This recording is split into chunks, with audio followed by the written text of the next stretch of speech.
menginginkan kedekatan denganku, maka hendaklah ia memilih kefakiran, lalu kefakiran dari kefakiran.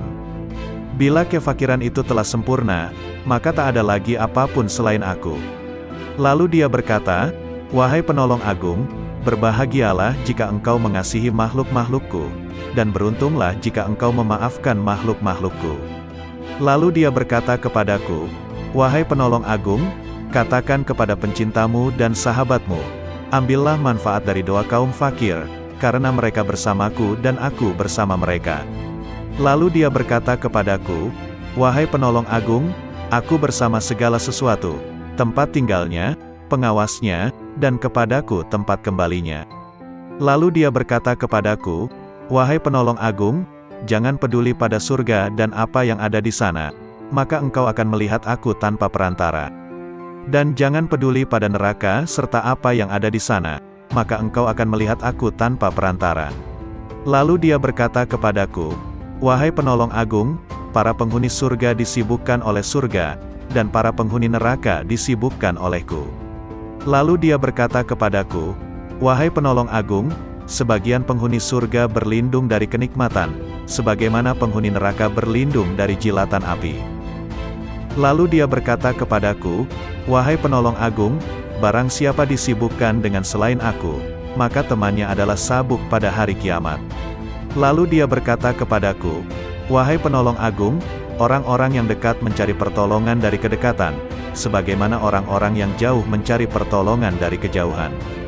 Lalu dia berkata kepadaku, "Wahai penolong agung, sesungguhnya aku memiliki hamba-hamba yang bukan nabi maupun rasul, yang kedudukan mereka tidak diketahui oleh siapapun dari penghuni dunia maupun penghuni akhirat, dari penghuni surga ataupun neraka, tidak juga malaikat Malik ataupun Ridwan, dan aku tidak menjadikan mereka untuk surga maupun untuk neraka, tidak untuk pahala ataupun siksa, tidak untuk bidadari, istana maupun pelayan-pelayan mudanya.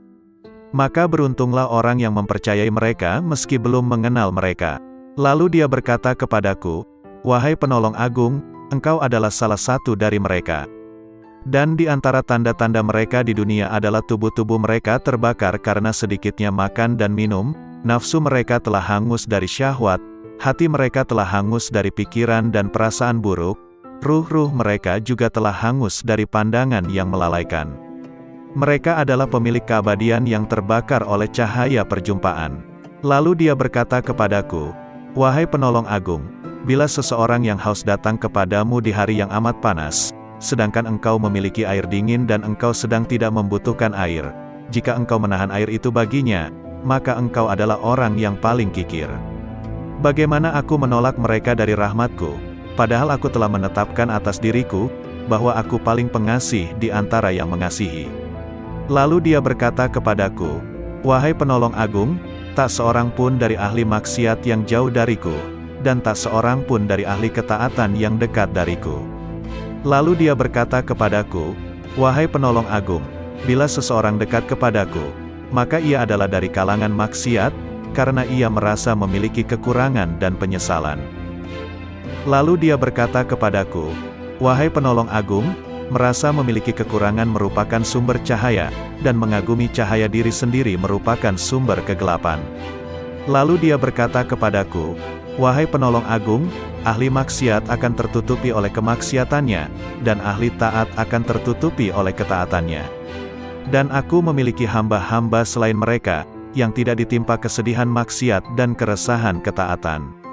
Lalu dia berkata kepadaku, "Wahai penolong agung, sampaikan kabar gembira kepada para pendosa tentang adanya keutamaan dan kemurahan, dan sampaikan berita kepada para pengagum diri sendiri tentang adanya keadilan dan pembalasan." Lalu dia berkata kepadaku, "Wahai penolong agung, ahli ketaatan selalu mengingat kenikmatan, dan ahli maksiat selalu mengingat yang maha pengasih."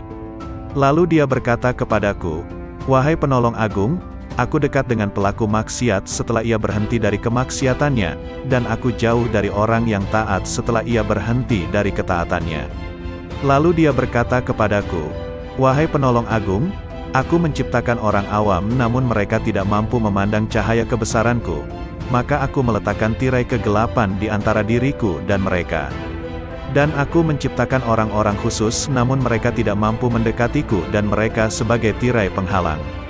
Lalu dia berkata kepadaku, "Wahai penolong agung, katakan kepada para sahabatmu, siapa di antara mereka yang ingin sampai kepadaku, maka ia harus keluar dari segala sesuatu selain aku." Lalu dia berkata kepadaku, "Wahai penolong agung, keluarlah dari batas dunia, maka engkau akan sampai ke akhirat. Dan keluarlah dari batas akhirat, maka engkau akan sampai kepadaku." Lalu dia berkata kepadaku, "Wahai penolong agung, keluarlah engkau dari raga dan jiwamu, lalu keluarlah dari hati dan ruhmu, lalu keluarlah dari hukum dan perintah, maka engkau akan sampai kepadaku." Maka aku bertanya, "Wahai Tuhanku, salat seperti apa yang paling dekat denganmu?" Dia berkata, "Salat yang di dalamnya tiada apapun kecuali aku, dan orang yang melakukannya lenyap dari salatnya dan tenggelam karenanya." Lalu aku berkata, "Wahai Tuhanku, puasa seperti apa yang paling utama di sisimu?" Dia berkata, "Puasa yang di dalamnya tiada apapun selain aku, dan orang yang melakukannya lenyap darinya."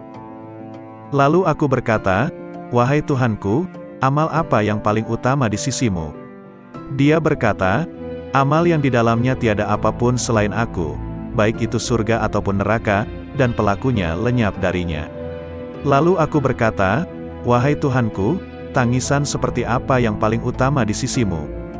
Dia berkata, "Tangisan orang-orang yang tertawa."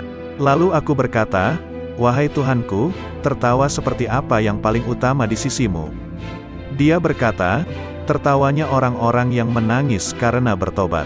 Lalu aku berkata, "Wahai Tuhanku, tobat seperti apa yang paling utama di sisimu?"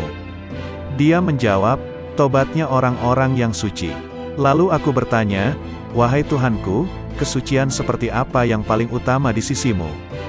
Dia menjawab, "Kesucian orang-orang yang bertobat."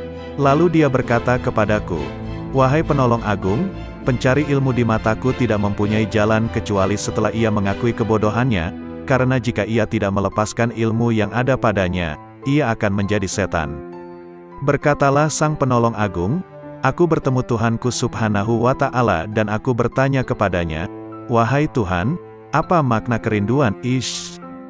Dia menjawab, "Wahai penolong agung, engkau mesti merindukanku dan mengosongkan hatimu dari selain aku." Lalu dia berkata kepadaku, "Wahai penolong agung, jika engkau mengerti bentuk kerinduan maka engkau harus lenyap dari kerinduan, karena ia merupakan penghalang antara si perindu dan yang dirindukan."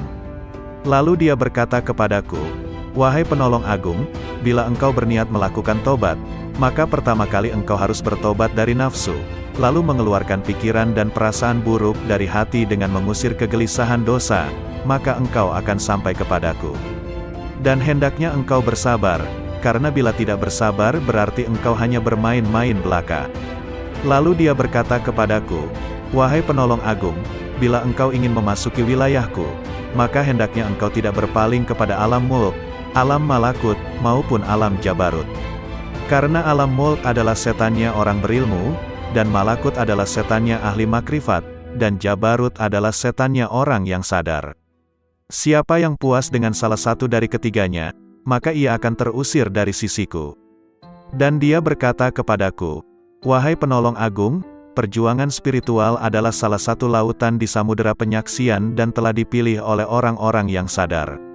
Barang siapa hendak masuk ke samudera musyahadah, maka ia harus memilih mujahadah, karena mujahadah merupakan benih dari musyahadah dan musyahadah tanpa mujahadah adalah mustahil. Barang siapa telah memilih mujahadah, maka ia akan mengalami musyahadah, dikehendaki atau tidak dikehendaki." Dan dia berkata kepadaku, "Wahai penolong agung, para pencari jalan spiritual tidak dapat berjalan tanpa mujahadah, sebagaimana mereka tak dapat melakukannya tanpa aku." Dan dia berkata kepadaku, "Wahai penolong agung, sesungguhnya hamba yang paling kucintai adalah hamba yang mempunyai ayah dan anak tetapi hatinya kosong dari keduanya. Jika ayahnya meninggal, ia tidak sedih karenanya, dan jika anaknya pun meninggal, ia pun tidak gundah karenanya. Jika seorang hamba telah mencapai tingkat seperti ini, maka di sisiku tanpa ayah dan tanpa anak, dan tak ada bandingan baginya." Dan dia berkata kepadaku, "Wahai penolong agung, Siapa yang tidak merasakan lenyapnya seorang ayah karena kecintaan kepadaku dan lenyapnya seorang anak karena kecintaan kepadaku, maka ia tak akan merasakan lezatnya kesendirian dan ketunggalan. Dia juga berkata kepadaku, "Wahai penolong agung, bila engkau ingin memandangku di setiap tempat, maka engkau harus memilih hati resah yang kosong dari selain aku." Lalu aku bertanya, "Tuhanku, apa ilmunya ilmu itu?" Dia menjawab, "Ilmunya ilmu adalah ketidaktahuan akan ilmu." Dan dia berkata kepadaku, "Wahai penolong agung, berbahagialah seorang hamba yang hatinya condong kepada mujahadah, dan celakalah bagi hamba yang hatinya condong kepada syahwat." Lalu aku bertanya kepada Tuhanku Subhanahu wa Ta'ala tentang Miraj. Dia berkata, "Miraj adalah naik meninggalkan segala sesuatu kecuali aku, dan kesempurnaan Miraj adalah pandangan tidak berpaling dan tidak pula melampauinya." Lalu dia berkata kepadaku, "Wahai penolong agung, tidak ada salat bagi orang yang tidak melakukan Miraj kepadaku." Lalu dia berkata kepadaku, "Wahai penolong agung, orang yang kehilangan salatnya adalah orang yang tidak Miraj kepadaku."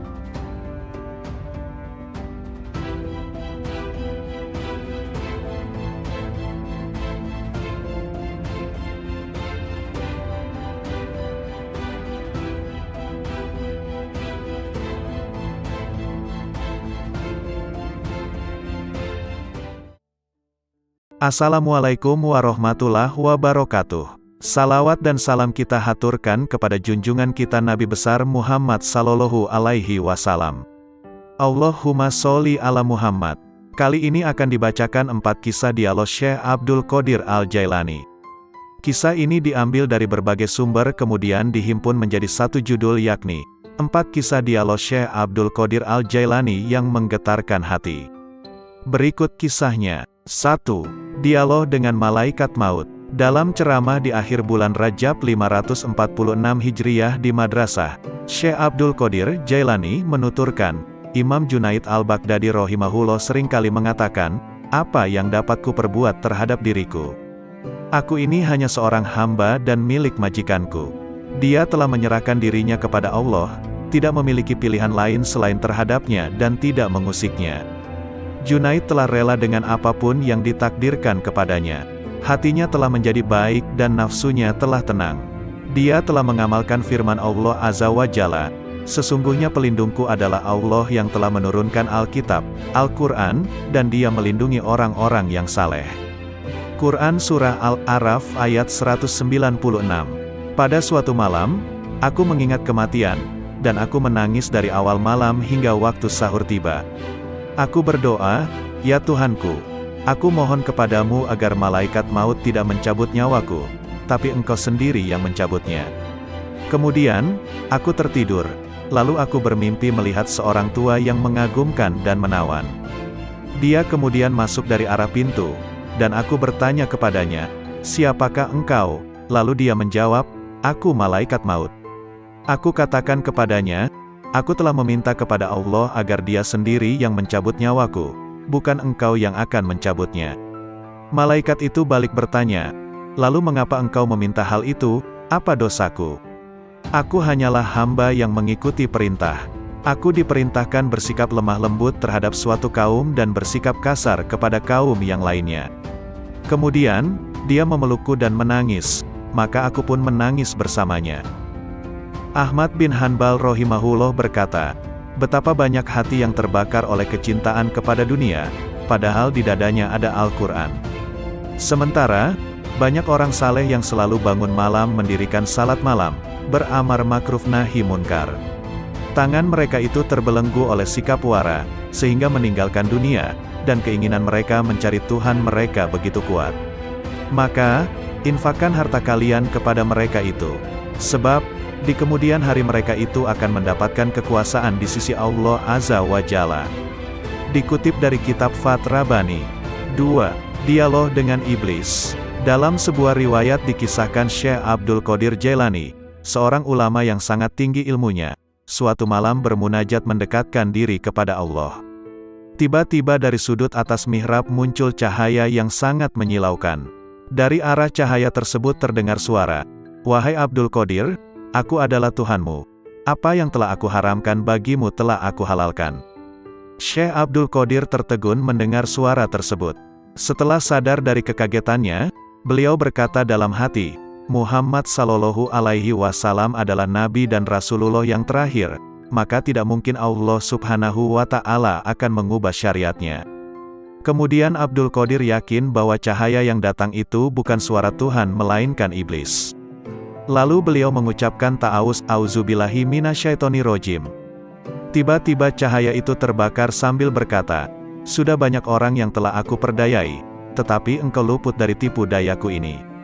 3. Dialog dengan pemabuk. Kisah ini diriwayatkan dari Syekh Abdul Qadir Al-Jailani rahimahullah. Pada suatu saat, ketika Syekh Abdul Qadir bersama-sama santri-santrinya sedang berjalan melewati sebuah gang di kota Baghdad lama, tiba-tiba mereka bertemu dengan seorang pemabuk yang sedang terbaring di selokan di pinggir jalan. Pakaiannya kotor dan kumuh. Tanpa terduga, pemabuk itu menghentikan langkah rombongan Syekh Abdul Qadir Al-Jailani dan santri-santrinya. Ia memanggil-manggil Syekh Abdul Qadir Al-Jailani seraya berkata, wahai Abdul Qadir, Allah itu maha kuasa atau tidak? Sambil tersenyum ramah Syekh Abdul Qadir menjawab pertanyaan itu, tentu, Allah maha kuasa. Seolah tidak mendengar jawaban Syekh Abdul Qadir Al-Jailani, pemabuk bertanya kembali, wahai Abdul Qadir, Allah itu maha kuasa atau tidak? Dengan tersenyum penuh kasih sayang, Syekh Abdul Qadir Al-Jailani meladeni pertanyaan pemabuk itu. Pasti, Allah adalah zat yang maha kuasa atas segalanya. Untuk yang ketiga kalinya, pemabuk itu mengajukan pertanyaan yang sama. Wahai Abdul Qadir, Allah itu maha kuasa atau tidak? Di saat pertanyaan yang ketiga, tiba-tiba Syekh Abdul Qadir Al-Jailani menangis terseduh. Beliau bersujud kepada Allah lalu berkata, demi Allah wahai saudaraku, Allah itu maha kuasa, maha kuasa, maha kuasa. Setelah itu, Syekh Abdul Qadir Al-Jailani memerintahkan kepada santri-santrinya untuk membawa pemabuk itu ke pondok dan memandikannya. Mereka juga diperintahkan untuk memuliakan dan melayaninya dengan sebaik-baiknya. Melihat sikap dan tindakan gurunya, santri-santri itu terkejut dan penasaran. Akhirnya, mereka memberanikan diri untuk bertanya tentang rahasia di balik pertanyaan-pertanyaan pemabuk itu. Syekh Abdul Qadir Al-Jailani mendengar pertanyaan santri-santrinya dengan sabar penuh perhatian. Beliau lalu berkata, anak-anakku, maksud pertanyaan pertama pemabuk itu adalah, apakah Allah maha kuasa menerima taubatku atau tidak? Maka aku jawab, tentu, Allah maha kuasa untuk menerima taubatmu. Sedangkan, maksud pertanyaan yang kedua adalah, apakah Allah maha kuasa menjadikanku berada pada kedudukanmu? Maka aku menjawab, tentu, Allah maha kuasa untuk itu. Dan pada pertanyaan yang ketiga maksudnya, apakah Allah maha kuasa menjadikanmu berada pada kedudukanku? Tanpa terduga, pemabuk itu menghentikan langkah rombongan Syekh Abdul Qadir Al-Jailani dan santri-santrinya. Ia memanggil-manggil Syekh Abdul Qadir Al-Jailani seraya berkata, wahai Abdul Qadir, Allah itu maha kuasa atau tidak?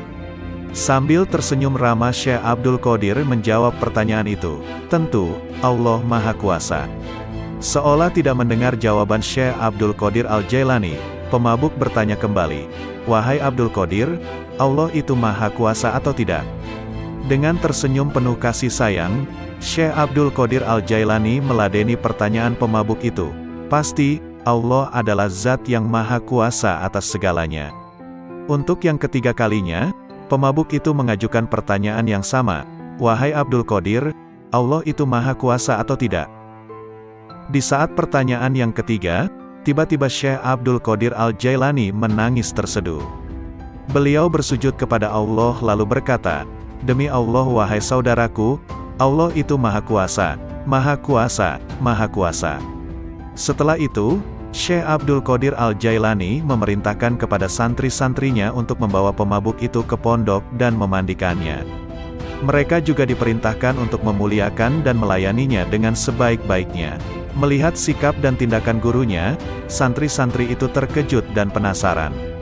Akhirnya, mereka memberanikan diri untuk bertanya tentang rahasia di balik pertanyaan-pertanyaan pemabuk itu. Syekh Abdul Qadir Al-Jailani mendengar pertanyaan santri-santrinya dengan sabar penuh perhatian. Beliau lalu berkata, anak-anakku, Maksud pertanyaan pertama pemabuk itu adalah, apakah Allah Maha Kuasa menerima taubatku atau tidak? Maka aku jawab, tentu, Allah Maha Kuasa untuk menerima taubatmu. Sedangkan, maksud pertanyaan yang kedua adalah, apakah Allah Maha Kuasa menjadikanku berada pada kedudukanmu? Maka aku menjawab, tentu, Allah Maha Kuasa untuk itu. Dan pada pertanyaan yang ketiga maksudnya, apakah Allah Maha Kuasa menjadikanmu berada pada kedudukanku? Pertanyaan ketiga inilah yang menyebabkanku menangis karena takut kepada Allah. Lalu aku jawab dengan hati tergetar, tentu, Allah Maha Kuasa, Maha Kuasa, Maha Kuasa. Pertanyaan itu pula yang mendorongku untuk bersujud dan berdoa kepada Allah agar tidak menjadikanku merasa aman terhadap rencana Allah. Semoga Allah memelihara kesehatanku dan menutupi aibku. 4. Dialog batiniah dengan Allah. Dengan nama Allah yang Maha Pengasih lagi Maha Penyayang. Allah Subhanahu wa Ta'ala berkata, "Wahai Penolong Agung." Aku menjawab, "Aku mendengar panggilanmu, wahai Tuhannya si Penolong." Dia berkata, "Setiap tahapan antara alam Na'asut dan alam Malakut adalah syariat. Setiap tahapan antara alam Malakut dan Jabarut adalah tarekat, dan setiap tahapan antara alam Jabarut dan alam Lahut adalah hakikat." Lalu dia berkata kepadaku, "Wahai Penolong Agung, aku tidak pernah mewujudkan diriku dalam sesuatu sebagaimana perwujudanku dalam diri manusia." Lalu aku bertanya, "Wahai Tuhanku, apakah engkau memiliki tempat?" Maka dia berkata kepadaku, "Wahai Penolong Agung, akulah pencipta tempat, dan aku tidak memiliki tempat." Lalu aku bertanya, "Wahai Tuhanku, apakah engkau makan dan minum?" Maka dia berkata kepadaku, "Wahai Penolong Agung, makanan dan minuman kaum fakir adalah makanan dan minumanku." Lalu aku berkata, "Wahai Tuhanku, dari apa engkau ciptakan malaikat?" Dia berkata kepadaku, "Aku ciptakan malaikat dari cahaya manusia, dan aku ciptakan manusia dari cahayaku." Lalu dia berkata kepadaku, "Wahai Penolong Agung, aku jadikan manusia sebagai kendaraanku, dan aku jadikan seluruh isi alam sebagai kendaraan baginya." Lalu dia berkata kepadaku, "Wahai Penolong Agung, betapa indahnya aku sebagai pencari. Betapa indahnya manusia sebagai yang dicari. Betapa indahnya manusia sebagai pengendara, dan betapa indahnya alam sebagai kendaraan baginya." Lalu dia berkata kepadaku, "Wahai Penolong Agung, manusia adalah rahasiaku dan aku adalah rahasianya. Jika manusia menyadari kedudukannya di sisiku, maka ia akan berucap pada setiap hembusan nafasnya, 'Milik siapakah kekuasaan pada hari ini?' Lalu dia berkata kepadaku, 'Wahai Penolong Agung, tidaklah manusia makan sesuatu, atau minum sesuatu, dan tidaklah ia berdiri atau duduk, berbicara atau diam. Tidak pula ia melakukan suatu perbuatan, menuju sesuatu atau menjauhi sesuatu, kecuali aku ada di situ, bersemayam dalam dirinya dan menggerakkannya.' Lalu dia berkata kepadaku, 'Wahai Penolong Agung, tubuh manusia, jiwanya, hatinya, ruhnya, pendengarannya, penglihatannya, tangannya, kakinya, dan lidahnya, semua itu aku persembahkan kepadanya oleh diriku, untuk diriku. Dia tak lain adalah aku, dan aku bukanlah selain dia.' Lalu dia berkata kepadaku, 'Wahai Penolong Agung, jika engkau melihat seseorang terbakar oleh api kefakiran dan hancur karena banyaknya kebutuhan, maka dekatilah ia, karena tidak ada penghalang antara diriku dan dirinya.'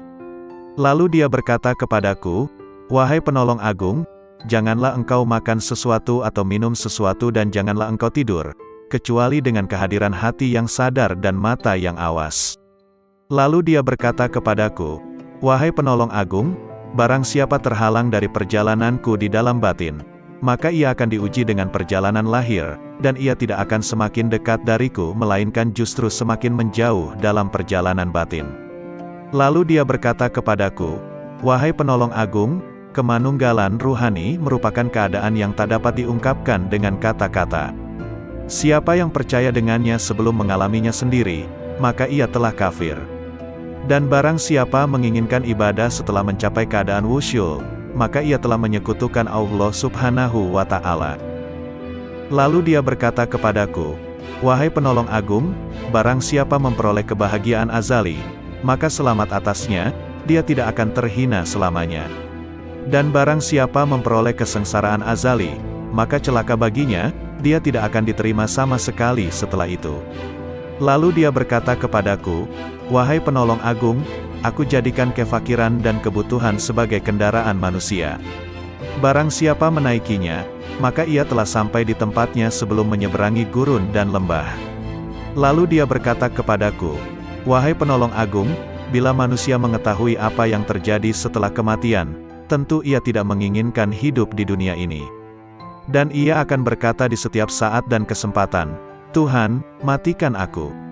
Lalu dia berkata kepadaku, "Wahai penolong agung, semua makhluk pada hari kiamat akan dihadapkan kepadaku dalam keadaan tuli, bisu dan buta, lalu merasa rugi dan menangis. Demikian pula di dalam kubur." Lalu dia berkata kepadaku, "Wahai penolong agung, cinta merupakan tirai yang membatasi antara sang pencinta dan yang dicintai. Bila sang pencinta telah padam dari cintanya, berarti ia telah sampai kepada sang kekasih." Lalu dia berkata kepadaku, "Wahai penolong agung, aku melihat ruh-ruh menunggu di dalam jasad-jasad mereka setelah ucapannya, 'Bukankah aku ini Tuhanmu, sampai hari kiamat?' Lalu sang penolong berkata, 'Aku melihat Tuhan yang Maha Agung,' dan dia berkata kepadaku, 'Wahai penolong agung, barang siapa bertanya kepadaku tentang melihat setelah mengetahui, berarti ia terhalang dari pengetahuan tentang melihat. Barang siapa mengira bahwa melihat tidak sama dengan mengetahui, maka berarti ia telah terperdaya oleh melihat Allah Subhanahu wa Ta'ala.'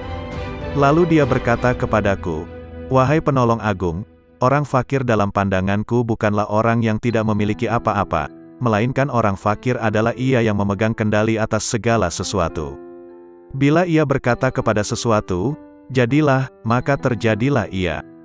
Lalu dia berkata kepadaku, 'Tak ada persahabatan dan kenikmatan di dalam surga setelah kemunculanku di sana, dan tak ada kesendirian dan kebakaran di dalam neraka setelah sapaanku kepada para penghuninya.'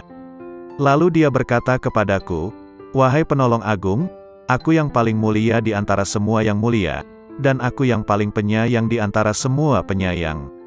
Lalu dia berkata kepadaku, 'Wahai penolong agung, tidurlah di sisiku tidak seperti tidurnya orang-orang awam, maka engkau akan melihatku.'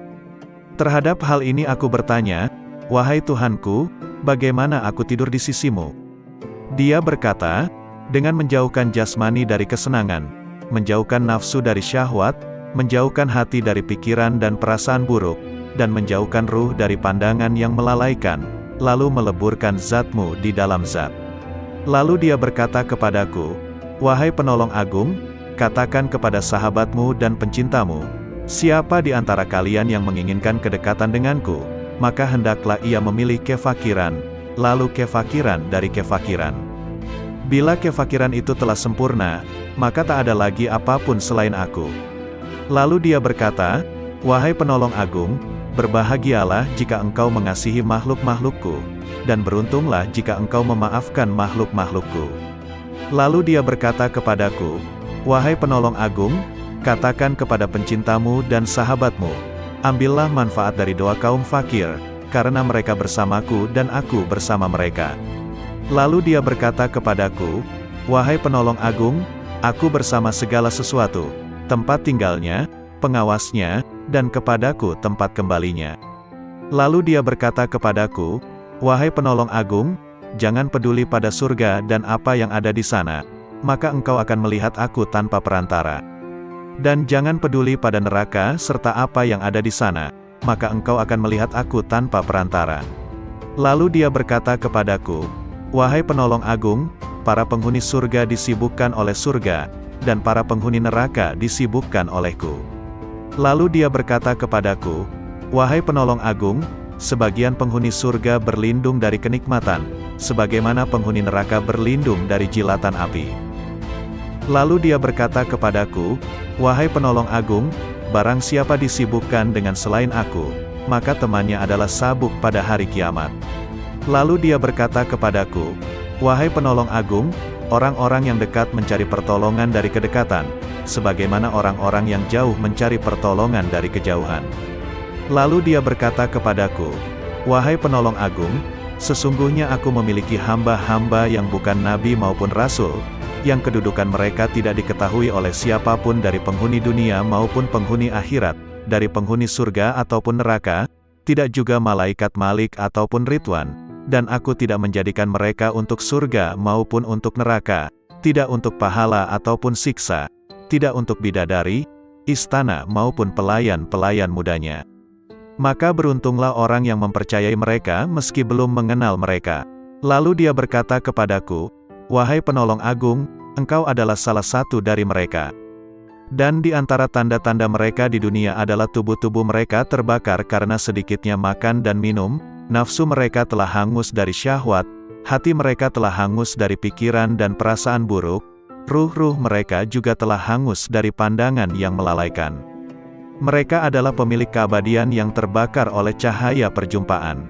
Lalu dia berkata kepadaku, "Wahai penolong agung, bila seseorang yang haus datang kepadamu di hari yang amat panas, sedangkan engkau memiliki air dingin dan engkau sedang tidak membutuhkan air, jika engkau menahan air itu baginya, maka engkau adalah orang yang paling kikir. Bagaimana aku menolak mereka dari rahmatku, padahal aku telah menetapkan atas diriku, bahwa aku paling pengasih di antara yang mengasihi." Lalu dia berkata kepadaku, "Wahai penolong agung, tak seorang pun dari ahli maksiat yang jauh dariku, dan tak seorang pun dari ahli ketaatan yang dekat dariku." Lalu dia berkata kepadaku, "Wahai penolong agung, bila seseorang dekat kepadaku, maka ia adalah dari kalangan maksiat, karena ia merasa memiliki kekurangan dan penyesalan." Lalu dia berkata kepadaku, "Wahai penolong agung, merasa memiliki kekurangan merupakan sumber cahaya, dan mengagumi cahaya diri sendiri merupakan sumber kegelapan." Lalu dia berkata kepadaku, "Wahai penolong agung, ahli maksiat akan tertutupi oleh kemaksiatannya, dan ahli taat akan tertutupi oleh ketaatannya. Dan aku memiliki hamba-hamba selain mereka, yang tidak ditimpa kesedihan maksiat dan keresahan ketaatan." Lalu dia berkata kepadaku, "Wahai penolong agung, sampaikan kabar gembira kepada para pendosa tentang adanya keutamaan dan kemurahan, dan sampaikan berita kepada para pengagum diri sendiri tentang adanya keadilan dan pembalasan." Lalu dia berkata kepadaku, "Wahai penolong agung, ahli ketaatan selalu mengingat kenikmatan, dan ahli maksiat selalu mengingat yang maha pengasih." Lalu dia berkata kepadaku, "Wahai penolong agung, aku dekat dengan pelaku maksiat setelah ia berhenti dari kemaksiatannya, dan aku jauh dari orang yang taat setelah ia berhenti dari ketaatannya." Lalu dia berkata kepadaku, "Wahai penolong agung, aku menciptakan orang awam namun mereka tidak mampu memandang cahaya kebesaranku, maka aku meletakkan tirai kegelapan di antara diriku dan mereka. Dan aku menciptakan orang-orang khusus namun mereka tidak mampu mendekatiku dan mereka sebagai tirai penghalang." Lalu dia berkata kepadaku, "Wahai penolong agung, katakan kepada para sahabatmu, siapa di antara mereka yang ingin sampai kepadaku, maka ia harus keluar dari segala sesuatu selain aku." Lalu dia berkata kepadaku, "Wahai penolong agung, keluarlah dari batas dunia, maka engkau akan sampai ke akhirat. Dan keluarlah dari batas akhirat, maka engkau akan sampai kepadaku." Lalu dia berkata kepadaku, "Wahai penolong agung, keluarlah engkau dari raga dan jiwamu, lalu keluarlah dari hati dan ruhmu, lalu keluarlah dari hukum dan perintah, maka engkau akan sampai kepadaku." Maka aku bertanya, "Wahai Tuhanku, salat seperti apa yang paling dekat denganmu?" Dia berkata, "Salat yang di dalamnya tiada apapun kecuali aku, dan orang yang melakukannya lenyap dari salatnya dan tenggelam karenanya." Lalu aku berkata, "Wahai Tuhanku, puasa seperti apa yang paling utama di sisimu?" Dia berkata, "Puasa yang di dalamnya tiada apapun selain aku, dan orang yang melakukannya lenyap darinya." Lalu aku berkata, "Wahai Tuhanku, amal apa yang paling utama di sisimu?" Dia berkata, "Amal yang di dalamnya tiada apapun selain aku, baik itu surga ataupun neraka, dan pelakunya lenyap darinya." Lalu aku berkata, "Wahai Tuhanku, tangisan seperti apa yang paling utama di sisimu?" Dia berkata, "Tangisan orang-orang yang tertawa." Lalu aku berkata, "Wahai Tuhanku, tertawa seperti apa yang paling utama di sisimu?" Dia berkata, "Tertawanya orang-orang yang menangis karena bertobat." Lalu aku berkata, "Wahai Tuhanku, tobat seperti apa yang paling utama di sisimu?" Dia menjawab, "Tobatnya orang-orang yang suci." Lalu aku bertanya, "Wahai Tuhanku, kesucian seperti apa yang paling utama di sisimu?" Dia menjawab, "Kesucian orang-orang yang bertobat." Lalu dia berkata kepadaku, "Wahai penolong agung, pencari ilmu di mataku tidak mempunyai jalan kecuali setelah ia mengakui kebodohannya, karena jika ia tidak melepaskan ilmu yang ada padanya, ia akan menjadi setan." Berkatalah sang penolong agung, "Aku bertemu Tuhanku Subhanahu wa Ta'ala dan aku bertanya kepadanya, 'Wahai Tuhan, apa makna kerinduan?' Ish." Dia menjawab, "Wahai penolong agung, engkau mesti merindukanku dan mengosongkan hatimu dari selain aku." Lalu dia berkata kepadaku, "Wahai penolong agung, jika engkau mengerti bentuk kerinduan maka engkau harus lenyap dari kerinduan, karena ia merupakan penghalang antara si perindu dan yang dirindukan."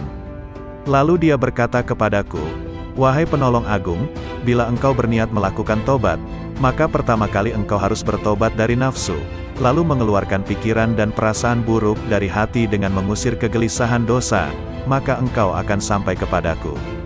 Dan hendaknya engkau bersabar, karena bila tidak bersabar berarti engkau hanya bermain-main belaka." Lalu dia berkata kepadaku, "Wahai penolong agung, bila engkau ingin memasuki wilayahku, maka hendaknya engkau tidak berpaling kepada alam mulk, alam malakut, maupun alam jabarut. Karena alam mulk adalah setannya orang berilmu, dan malakut adalah setannya ahli makrifat, dan jabarut adalah setannya orang yang sadar. Siapa yang puas dengan salah satu dari ketiganya, maka ia akan terusir dari sisiku." Dan dia berkata kepadaku, "Wahai penolong agung, perjuangan spiritual adalah salah satu lautan di samudera penyaksian dan telah dipilih oleh orang-orang yang sadar. Barang siapa hendak masuk ke samudera musyahadah, maka ia harus memilih mujahadah, karena mujahadah merupakan benih dari musyahadah dan musyahadah tanpa mujahadah adalah mustahil. Barang siapa telah memilih mujahadah, maka ia akan mengalami musyahadah, dikehendaki atau tidak dikehendaki." Dan dia berkata kepadaku, "Wahai penolong agung, para pencari jalan spiritual tidak dapat berjalan tanpa mujahadah, sebagaimana mereka tak dapat melakukannya tanpa aku." Dan dia berkata kepadaku, "Wahai penolong agung, sesungguhnya hamba yang paling kucintai adalah hamba yang mempunyai ayah dan anak tetapi hatinya kosong dari keduanya.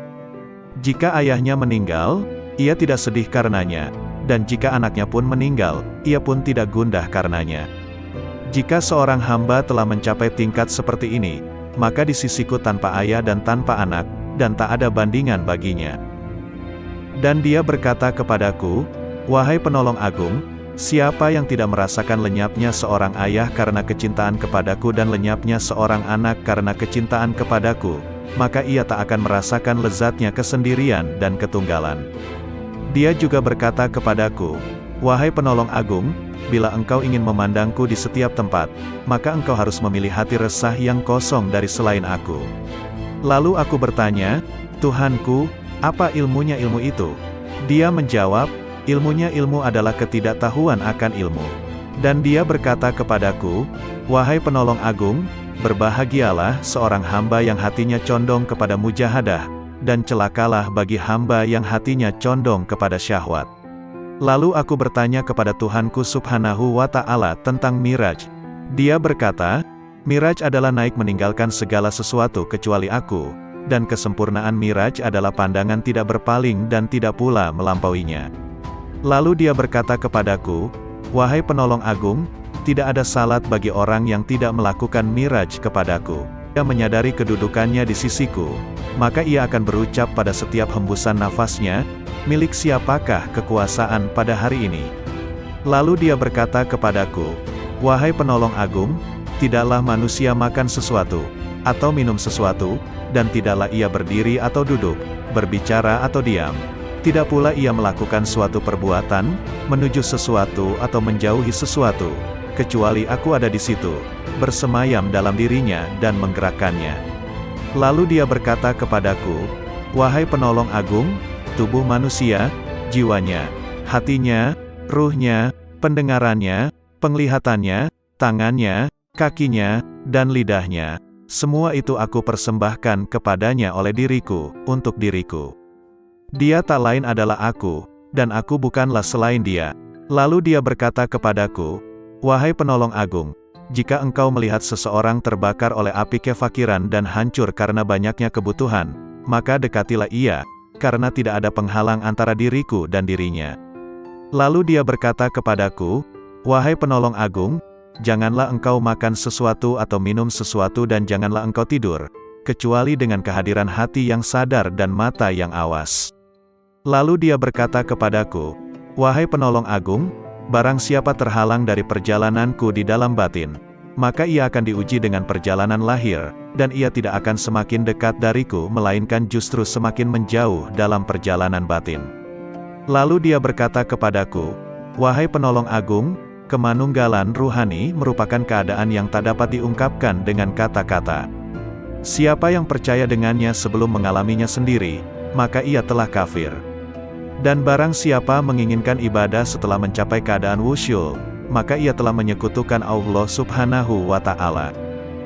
Lalu dia berkata kepadaku, wahai penolong agung, barang siapa memperoleh kebahagiaan azali, maka selamat atasnya, dia tidak akan terhina selamanya. Dan barang siapa memperoleh kesengsaraan azali, maka celaka baginya, dia tidak akan diterima sama sekali setelah itu. Lalu dia berkata kepadaku, wahai penolong agung, aku jadikan kefakiran dan kebutuhan sebagai kendaraan manusia.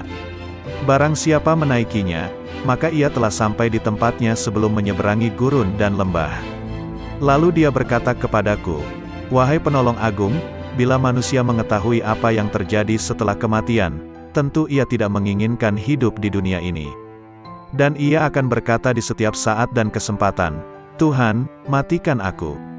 Lalu dia berkata kepadaku, wahai penolong agung, semua makhluk pada hari kiamat akan dihadapkan kepadaku dalam keadaan tuli, bisu dan buta, lalu merasa rugi dan menangis.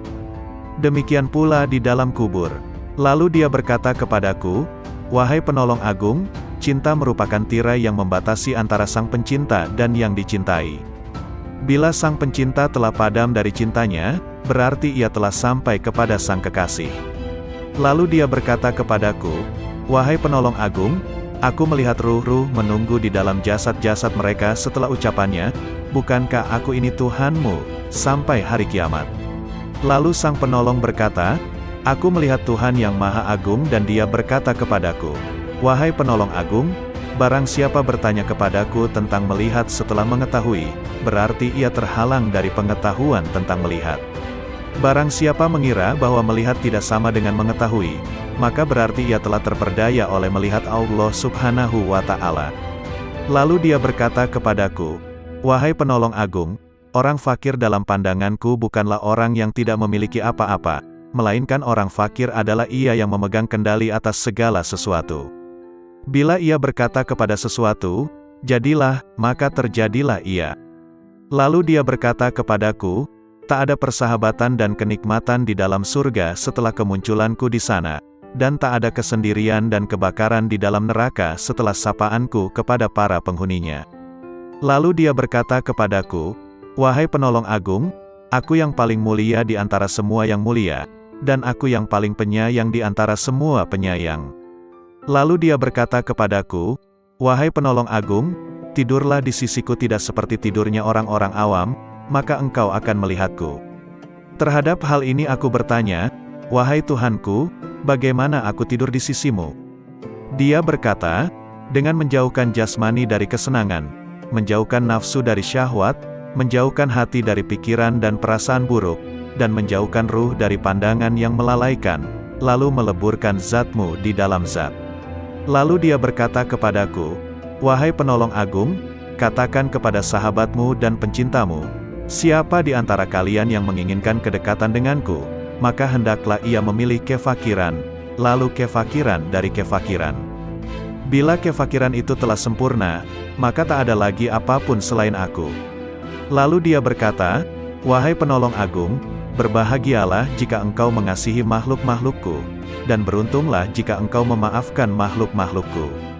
Lalu dia berkata kepadaku, wahai penolong agung, katakan kepada pencintamu dan sahabatmu, ambillah manfaat dari doa kaum fakir, karena mereka bersamaku dan aku bersama mereka. Lalu dia berkata kepadaku, "Wahai penolong agung, aku bersama segala sesuatu, tempat tinggalnya, pengawasnya, dan kepadaku tempat kembalinya." Lalu dia berkata kepadaku, "Wahai penolong agung, jangan peduli pada surga dan apa yang ada di sana, maka engkau akan melihat aku tanpa perantara. Dan jangan peduli pada neraka serta apa yang ada di sana, maka engkau akan melihat aku tanpa perantara." Lalu dia berkata kepadaku, "Wahai penolong agung, para penghuni surga disibukkan oleh surga, dan para penghuni neraka disibukkan olehku."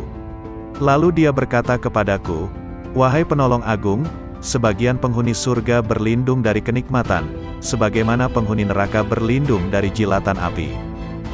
Lalu dia berkata kepadaku, "Wahai penolong agung, barang siapa disibukkan dengan selain aku, maka temannya adalah sabuk pada hari kiamat."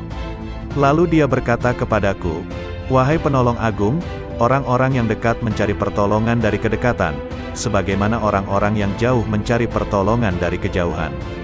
Lalu dia berkata kepadaku, "Wahai penolong agung, sesungguhnya aku memiliki hamba-hamba yang bukan nabi maupun rasul, yang kedudukan mereka tidak diketahui oleh siapapun dari penghuni dunia maupun penghuni akhirat, dari penghuni surga ataupun neraka, tidak juga malaikat Malik ataupun Ridwan, dan aku tidak menjadikan mereka untuk surga maupun untuk neraka, tidak untuk pahala ataupun siksa, tidak untuk bidadari, istana maupun pelayan-pelayan mudanya. Maka beruntunglah orang yang mempercayai mereka meski belum mengenal mereka." Lalu dia berkata kepadaku, "Wahai penolong agung, engkau adalah salah satu dari mereka. Dan di antara tanda-tanda mereka di dunia adalah tubuh-tubuh mereka terbakar karena sedikitnya makan dan minum, nafsu mereka telah hangus dari syahwat, hati mereka telah hangus dari pikiran dan perasaan buruk, ruh-ruh mereka juga telah hangus dari pandangan yang melalaikan.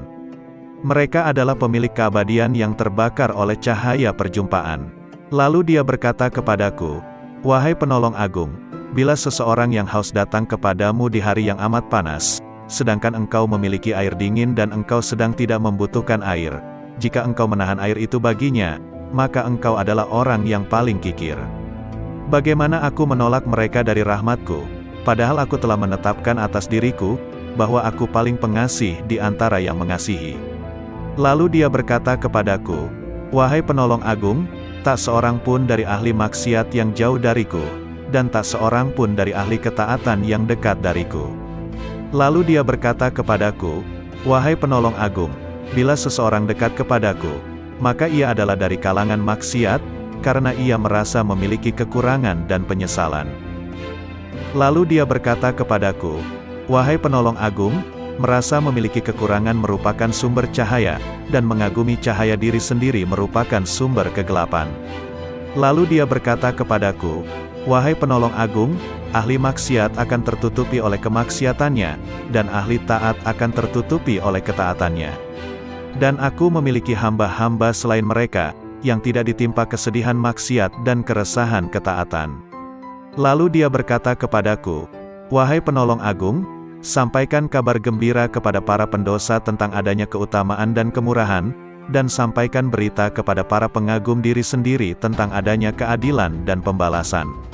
Lalu dia berkata kepadaku, "Wahai penolong agung, ahli ketaatan selalu mengingat kenikmatan, dan ahli maksiat selalu mengingat yang maha pengasih."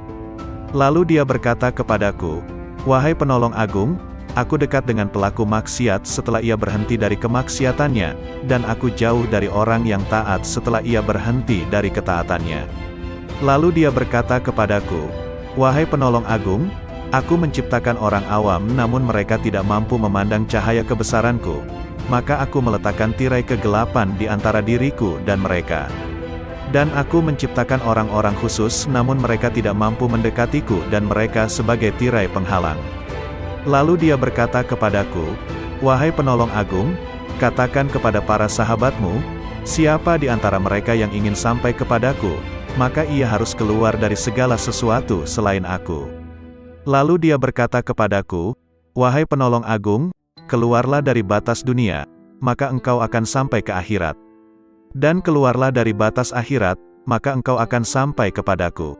Lalu dia berkata kepadaku, "Wahai penolong agung, keluarlah engkau dari raga dan jiwamu, lalu keluarlah dari hati dan ruhmu, lalu keluarlah dari hukum dan perintah, maka engkau akan sampai kepadaku. Maka aku bertanya, wahai Tuhanku, salat seperti apa yang paling dekat denganmu?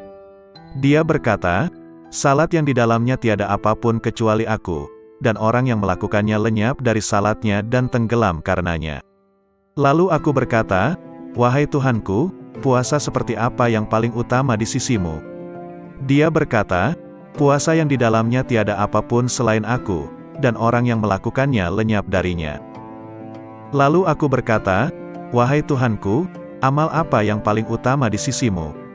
Dia berkata, amal yang di dalamnya tiada apapun selain aku, baik itu surga ataupun neraka, dan pelakunya lenyap darinya. Lalu aku berkata, wahai Tuhanku, tangisan seperti apa yang paling utama di sisimu? Dia berkata, tangisan orang-orang yang tertawa. Lalu aku berkata, wahai Tuhanku, tertawa seperti apa yang paling utama di sisimu? Dia berkata, tertawanya orang-orang yang menangis karena bertobat. Lalu aku berkata, wahai Tuhanku, tobat seperti apa yang paling utama di sisimu? Dia menjawab, tobatnya orang-orang yang suci. Lalu aku bertanya, wahai Tuhanku, kesucian seperti apa yang paling utama di sisimu? Dia menjawab, kesucian orang-orang yang bertobat.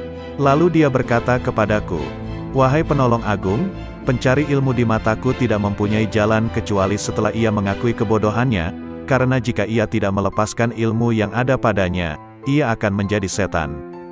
Berkatalah sang penolong agung, aku bertemu Tuhanku subhanahu wa ta'ala dan aku bertanya kepadanya, wahai Tuhan, apa makna kerinduan? Dia menjawab, wahai penolong agung, engkau mesti merindukanku dan mengosongkan hatimu dari selain aku.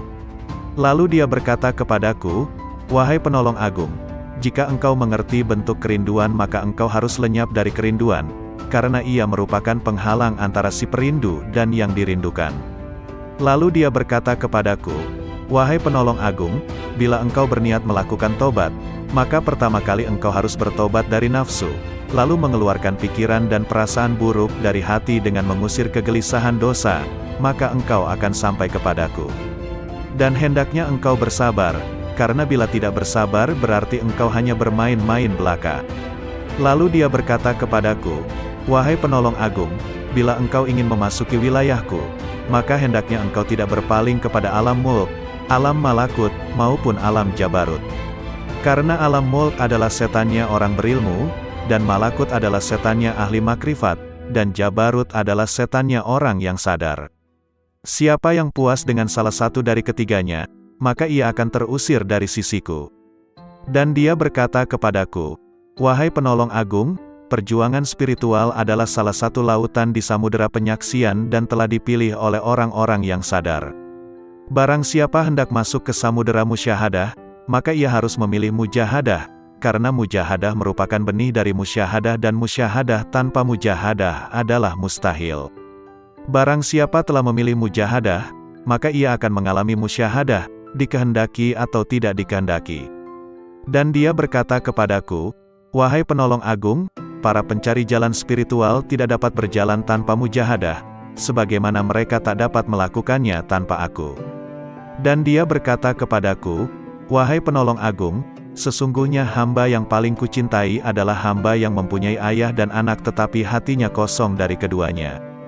Jika ayahnya meninggal, ia tidak sedih karenanya, dan jika anaknya pun meninggal, ia pun tidak gundah karenanya. Jika seorang hamba telah mencapai tingkat seperti ini, maka di sisiku tanpa ayah dan tanpa anak, dan tak ada bandingan baginya. Dan dia berkata kepadaku, wahai penolong agung, siapa yang tidak merasakan lenyapnya seorang ayah karena kecintaan kepadaku dan lenyapnya seorang anak karena kecintaan kepadaku, maka ia tak akan merasakan lezatnya kesendirian dan ketunggalan. Dia juga berkata kepadaku, wahai penolong agung, bila engkau ingin memandangku di setiap tempat, maka engkau harus memilih hati resah yang kosong dari selain aku. Lalu aku bertanya, Tuhanku, apa ilmunya ilmu itu? Dia menjawab, ilmunya ilmu adalah ketidaktahuan akan ilmu. Dan dia berkata kepadaku, wahai penolong agung, berbahagialah seorang hamba yang hatinya condong kepada mujahadah, dan celakalah bagi hamba yang hatinya condong kepada syahwat. Lalu aku bertanya kepada Tuhanku Subhanahu wa Ta'ala tentang Miraj. Dia berkata, Miraj adalah naik meninggalkan segala sesuatu kecuali aku, dan kesempurnaan Miraj adalah pandangan tidak berpaling dan tidak pula melampauinya. Lalu dia berkata kepadaku, wahai penolong agung, tidak ada salat bagi orang yang tidak melakukan Miraj kepadaku.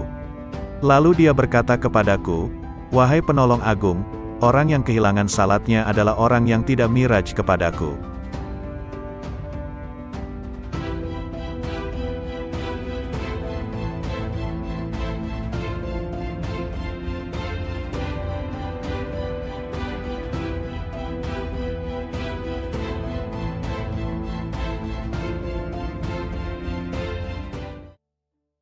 Assalamualaikum warahmatullahi wabarakatuh. Salawat dan salam kita haturkan kepada junjungan kita Nabi besar Muhammad sallallahu alaihi wasallam.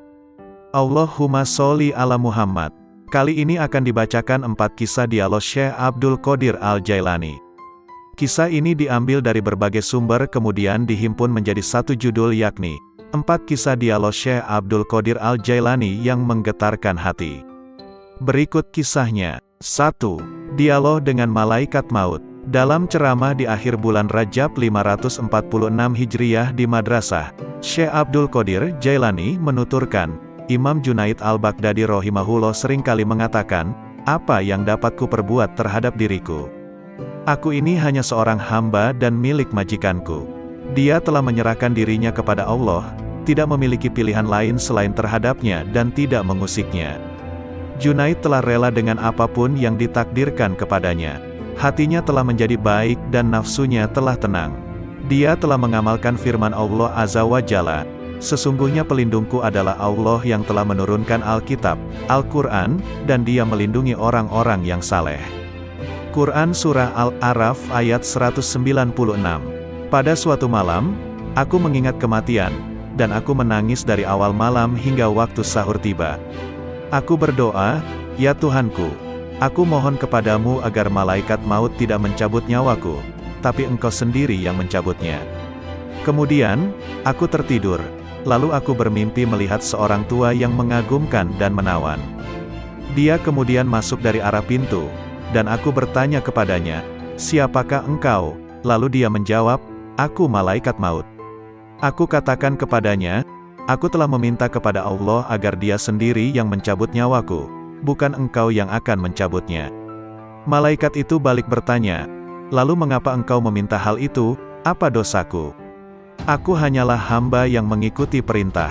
Aku diperintahkan bersikap lemah lembut terhadap suatu kaum dan bersikap kasar kepada kaum yang lainnya. Kemudian, dia memelukku dan menangis, maka aku pun menangis bersamanya. Ahmad bin Hanbal rahimahullah berkata, betapa banyak hati yang terbakar oleh kecintaan kepada dunia, padahal di dadanya ada Al-Quran. Sementara, banyak orang saleh yang selalu bangun malam mendirikan salat malam, beramar makruf nahi munkar. Tangan mereka itu terbelenggu oleh sikap wara, sehingga meninggalkan dunia, dan keinginan mereka mencari Tuhan mereka begitu kuat. Maka, infakkan harta kalian kepada mereka itu. Sebab, di kemudian hari mereka itu akan mendapatkan kekuasaan di sisi Allah Azza wa Jalla. Dikutip dari kitab Fath Rabbani. 2. Dialog dengan Iblis. Dalam sebuah riwayat dikisahkan Syekh Abdul Qadir Jailani, seorang ulama yang sangat tinggi ilmunya, suatu malam bermunajat mendekatkan diri kepada Allah. Tiba-tiba dari sudut atas mihrab muncul cahaya yang sangat menyilaukan. Dari arah cahaya tersebut terdengar suara, wahai Abdul Qadir, aku adalah Tuhanmu. Apa yang telah aku haramkan bagimu telah aku halalkan. Syekh Abdul Qadir tertegun mendengar suara tersebut. Setelah sadar dari kekagetannya, beliau berkata dalam hati, Muhammad sallallahu alaihi wasallam adalah Nabi dan Rasulullah yang terakhir, maka tidak mungkin Allah subhanahu wa ta'ala akan mengubah syariatnya. Kemudian Abdul Qadir yakin bahwa cahaya yang datang itu bukan suara Tuhan melainkan iblis. Lalu beliau mengucapkan ta'awuz, auzubillahi minasyaitonirrajim. Tiba-tiba cahaya itu terbakar sambil berkata, sudah banyak orang yang telah aku perdayai, tetapi engkau luput dari tipu dayaku ini. 3. Dialog dengan pemabuk. Kisah ini diriwayatkan dari Syekh Abdul Qadir Al-Jailani rahimahullah. Pada suatu saat, wassalam adalah Nabi dan Rasulullah yang terakhir, maka tidak mungkin Allah subhanahu wa ta'ala akan mengubah syariatnya. Kemudian Abdul Qadir yakin bahwa cahaya yang datang itu bukan suara Tuhan melainkan iblis. Lalu beliau mengucapkan ta'awuz, auzubillahi minasyaitonirrajim. Tiba-tiba cahaya itu terbakar sambil berkata, "Sudah banyak orang yang telah aku perdayai, tetapi engkau luput dari tipu dayaku ini." 3. Dialog dengan pemabuk. Kisah ini diriwayatkan dari Syekh Abdul Qadir Al-Jailani rahimahullah. Pada suatu saat, ketika Syekh Abdul Qadir bersama-sama santri-santrinya sedang berjalan melewati sebuah gang di kota Baghdad lama, tiba-tiba mereka bertemu dengan seorang pemabuk yang sedang terbaring di selokan di pinggir jalan. Pakaiannya kotor dan kumuh. Tanpa terduga, pemabuk itu menghentikan langkah rombongan Syekh Abdul Qadir Al-Jailani dan santri-santrinya. Ia memanggil-manggil Syekh Abdul Qadir Al-Jailani seraya berkata, "Wahai Abdul Qadir, Allah itu maha kuasa atau tidak?" Sambil tersenyum ramah Syekh Abdul Qadir menjawab pertanyaan itu, "Tentu, Allah maha kuasa." Seolah tidak mendengar jawaban Syekh Abdul Qadir Al-Jailani, pemabuk bertanya kembali, "Wahai Abdul Qadir, Allah itu maha kuasa atau tidak?" Dengan tersenyum penuh kasih sayang, Syekh Abdul Qadir Al-Jailani meladeni pertanyaan pemabuk itu. "Pasti, Allah adalah zat yang maha kuasa atas segalanya." Untuk yang ketiga kalinya, pemabuk itu mengajukan pertanyaan yang sama, "Wahai Abdul Qadir, Allah itu maha kuasa atau tidak?" Di saat pertanyaan yang ketiga, tiba-tiba Syekh Abdul Qadir Al-Jailani menangis terseduh. Beliau bersujud kepada Allah lalu berkata, "Demi Allah wahai saudaraku, Allah itu maha kuasa, maha kuasa, maha kuasa." Setelah itu, Syekh Abdul Qadir Al-Jailani memerintahkan kepada santri-santrinya untuk membawa pemabuk itu ke pondok dan memandikannya. Mereka juga diperintahkan untuk memuliakan dan melayaninya dengan sebaik-baiknya. Melihat sikap dan tindakan gurunya, santri-santri itu terkejut dan penasaran. Akhirnya, mereka memberanikan diri untuk bertanya tentang rahasia di balik pertanyaan-pertanyaan pemabuk itu. Syekh Abdul Qadir Al-Jailani mendengar pertanyaan santri-santrinya dengan sabar penuh perhatian. Beliau lalu berkata, "Anak-anakku, maksud pertanyaan pertama pemabuk itu adalah, apakah Allah maha kuasa menerima taubatku atau tidak?" Maka aku jawab, "Tentu, Allah maha kuasa untuk menerima taubatmu." Sedangkan, maksud pertanyaan yang kedua adalah, apakah Allah maha kuasa menjadikanku berada pada kedudukanmu? Maka aku menjawab, tentu, Allah maha kuasa untuk itu. Dan pada pertanyaan yang ketiga maksudnya, apakah Allah maha kuasa menjadikanmu berada pada kedudukanku? Pertanyaan ketiga inilah yang menyebabkanku menangis karena takut kepada Allah. Lalu aku jawab dengan hati tergetar, tentu, Allah maha kuasa, maha kuasa, maha kuasa. Pertanyaan itu pula yang mendorongku untuk bersujud dan berdoa kepada Allah agar tidak menjadikanku merasa aman terhadap rencana Allah. Semoga Allah memelihara kesehatanku dan menutupi aibku. 4. Dialog batiniyah dengan Allah. Dengan nama Allah yang maha pengasih lagi maha penyayang. Allah subhanahu wa ta'ala berkata, "Wahai penolong agung." Aku menjawab, "Aku mendengar panggilanmu, wahai Tuhannya si penolong."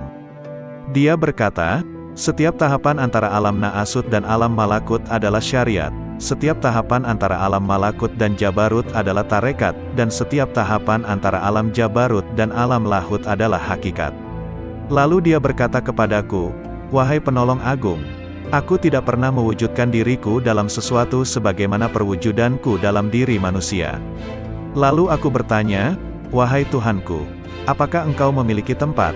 Maka dia berkata kepadaku, "Wahai penolong agung, akulah pencipta tempat, dan aku tidak memiliki tempat."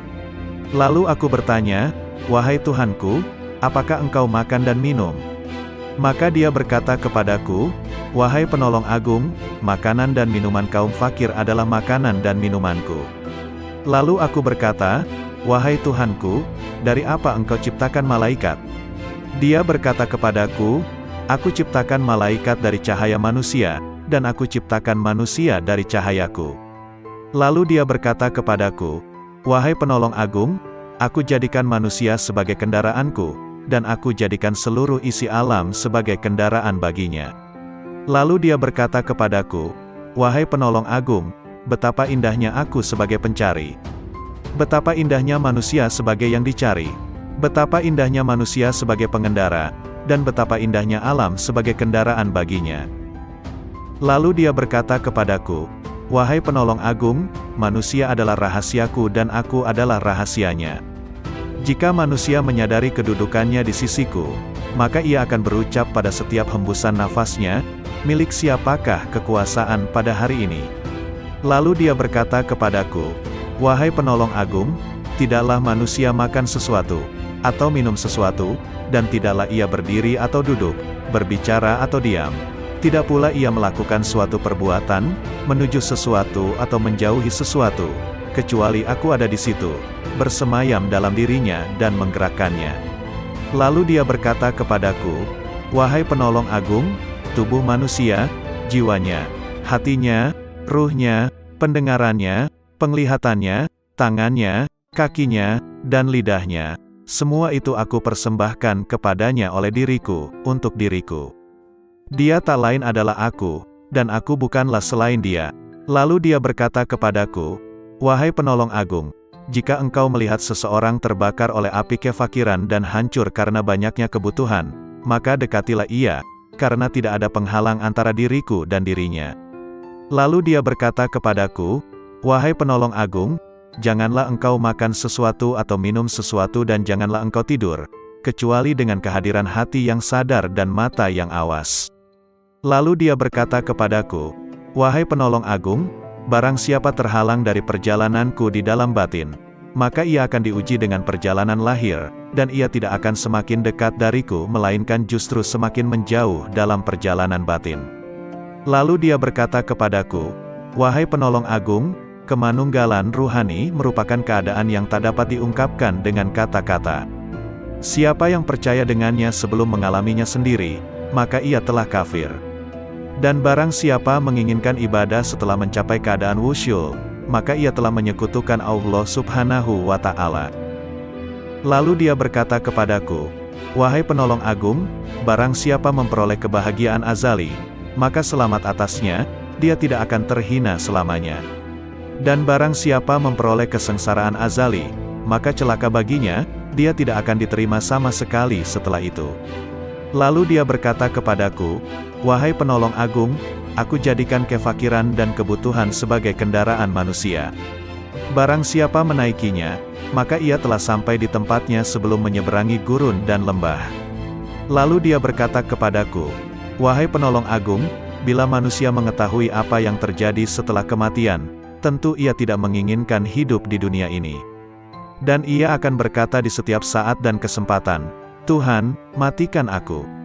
Lalu dia berkata kepadaku, wahai penolong agung, semua makhluk pada hari kiamat akan dihadapkan kepadaku dalam keadaan tuli, bisu dan buta, lalu merasa rugi dan menangis. Demikian pula di dalam kubur. Lalu dia berkata kepadaku, wahai penolong agung, cinta merupakan tirai yang membatasi antara sang pencinta dan yang dicintai. Bila sang pencinta telah padam dari cintanya, berarti ia telah sampai kepada sang kekasih. Lalu dia berkata kepadaku, wahai penolong agung, aku melihat ruh-ruh menunggu di dalam jasad-jasad mereka setelah ucapannya, bukankah aku ini Tuhanmu, sampai hari kiamat. Lalu sang penolong berkata, aku melihat Tuhan yang Maha Agung dan dia berkata kepadaku, wahai penolong agung, barang siapa bertanya kepadaku tentang melihat setelah mengetahui, berarti ia terhalang dari pengetahuan tentang melihat. Barang siapa mengira bahwa melihat tidak sama dengan mengetahui, maka berarti ia telah terperdaya oleh melihat Allah Subhanahu wa Ta'ala. Lalu dia berkata kepadaku, wahai penolong agung, orang fakir dalam pandanganku bukanlah orang yang tidak memiliki apa-apa, melainkan orang fakir adalah ia yang memegang kendali atas segala sesuatu. Bila ia berkata kepada sesuatu, jadilah, maka terjadilah ia. Lalu dia berkata kepadaku, tak ada persahabatan dan kenikmatan di dalam surga setelah kemunculanku di sana, dan tak ada kesendirian dan kebakaran di dalam neraka setelah sapaanku kepada para penghuninya. Lalu dia berkata kepadaku, Wahai penolong agung, aku yang paling mulia di antara semua yang mulia, dan aku yang paling penyayang di antara semua penyayang. Lalu dia berkata kepadaku, wahai penolong agung, tidurlah di sisiku tidak seperti tidurnya orang-orang awam, maka engkau akan melihatku. Terhadap hal ini aku bertanya, wahai Tuhanku, bagaimana aku tidur di sisimu? Dia berkata, dengan menjauhkan jasmani dari kesenangan, menjauhkan nafsu dari syahwat, menjauhkan hati dari pikiran dan perasaan buruk, dan menjauhkan ruh dari pandangan yang melalaikan, lalu meleburkan zatmu di dalam zat. Lalu dia berkata kepadaku, wahai penolong agung, katakan kepada sahabatmu dan pencintamu, siapa di antara kalian yang menginginkan kedekatan denganku, maka hendaklah ia memilih kefakiran, lalu kefakiran dari kefakiran. Bila kefakiran itu telah sempurna, maka tak ada lagi apapun selain aku. Lalu dia berkata, wahai penolong agung, berbahagialah jika engkau mengasihi makhluk-makhlukku, dan beruntunglah jika engkau memaafkan makhluk-makhlukku. Lalu dia berkata kepadaku, wahai penolong agung, katakan kepada pencintamu dan sahabatmu, ambillah manfaat dari doa kaum fakir, karena mereka bersamaku dan aku bersama mereka. Lalu dia berkata kepadaku, wahai penolong agung, aku bersama segala sesuatu, tempat tinggalnya, pengawasnya, dan kepadaku tempat kembalinya. Lalu dia berkata kepadaku, wahai penolong agung, jangan peduli pada surga dan apa yang ada di sana, maka engkau akan melihat aku tanpa perantara. Dan jangan peduli pada neraka serta apa yang ada di sana, maka engkau akan melihat aku tanpa perantara. Lalu dia berkata kepadaku, wahai penolong agung, para penghuni surga disibukkan oleh surga, dan para penghuni neraka disibukkan olehku. Lalu dia berkata kepadaku, wahai penolong agung, sebagian penghuni surga berlindung dari kenikmatan, sebagaimana penghuni neraka berlindung dari jilatan api. Lalu dia berkata kepadaku, wahai penolong agung, barang siapa disibukkan dengan selain aku, maka temannya adalah sabuk pada hari kiamat. Lalu dia berkata kepadaku, wahai penolong agung, orang-orang yang dekat mencari pertolongan dari kedekatan, sebagaimana orang-orang yang jauh mencari pertolongan dari kejauhan. Lalu dia berkata kepadaku, wahai penolong agung, sesungguhnya aku memiliki hamba-hamba yang bukan nabi maupun rasul, yang kedudukan mereka tidak diketahui oleh siapapun dari penghuni dunia maupun penghuni akhirat, dari penghuni surga ataupun neraka, tidak juga malaikat Malik ataupun Ridwan, dan aku tidak menjadikan mereka untuk surga maupun untuk neraka, tidak untuk pahala ataupun siksa, tidak untuk bidadari, istana maupun pelayan-pelayan mudanya. Maka beruntunglah orang yang mempercayai mereka meski belum mengenal mereka. Lalu dia berkata kepadaku, wahai penolong agung, engkau adalah salah satu dari mereka. Dan di antara tanda-tanda mereka di dunia adalah tubuh-tubuh mereka terbakar karena sedikitnya makan dan minum, nafsu mereka telah hangus dari syahwat, hati mereka telah hangus dari pikiran dan perasaan buruk, ruh-ruh mereka juga telah hangus dari pandangan yang melalaikan. Mereka adalah pemilik keabadian yang terbakar oleh cahaya perjumpaan. Lalu dia berkata kepadaku, wahai penolong agung, bila seseorang yang haus datang kepadamu di hari yang amat panas, sedangkan engkau memiliki air dingin dan engkau sedang tidak membutuhkan air, jika engkau menahan air itu baginya, maka engkau adalah orang yang paling kikir. Bagaimana aku menolak mereka dari rahmatku, padahal aku telah menetapkan atas diriku, bahwa aku paling pengasih di antara yang mengasihi.